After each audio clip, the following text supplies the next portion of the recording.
Britain के प्रधानमंत्री Keir Starmer ने लेबर पार्टी के भीतर बढ़ते भारी दबाव और गिरती लोकप्रियता के बाद आखिरकार सोमवार 22 जून को अपने इस्तीफे का ऐलान कर दिया।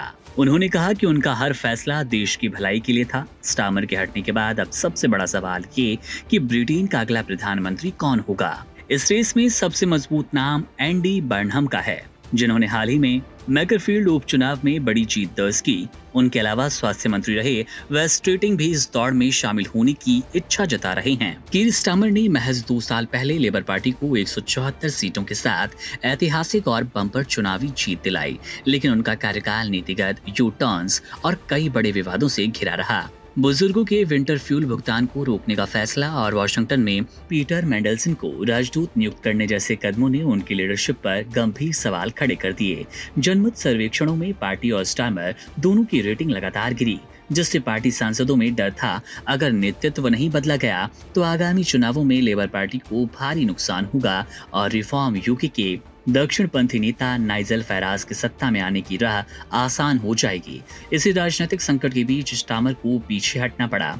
हालांकि नया नेता चुने जाने तक वे कार्यवाहक पीएम रहेंगे। अब सबका ध्यान इस बात पर है कि लेबर पार्टी की कमान और देश की सत्ता किसके हाथ में जाएगी।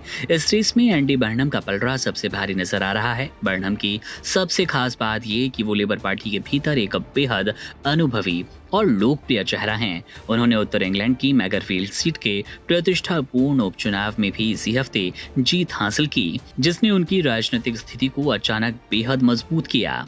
बर्नहम को पार्टी के भीतर एक ऐसा नेता के रूप में देखा जा रहा है जो बटी हुई पार्टी को एकजुट कर सकते हैं और जनता के बीच खोए भरोसे को वापस ला सकते हैं। ब्रिटेन के नए पीएम की रेस में दूसरा नाम पूर्व स्वास्थ्य मंत्री वेस्ट स्ट्रीटिंग का है। स्ट्रीटिंग ने खुलकर अपनी दावेदारी पेश करने की इच्छा जताई, लेकिन उनके साथ समस्या ये है कि उन्हें सांसदों का उतना व्यापक समर्थन मिलता नहीं दिख रहा।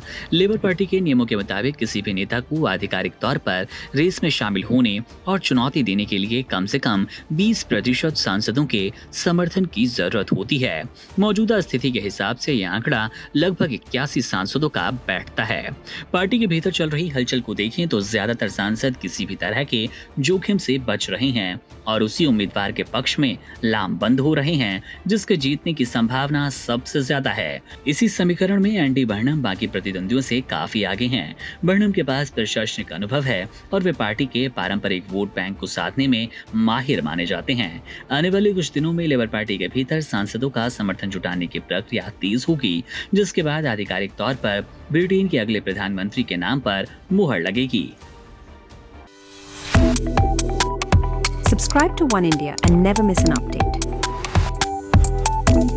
Download the One India app now.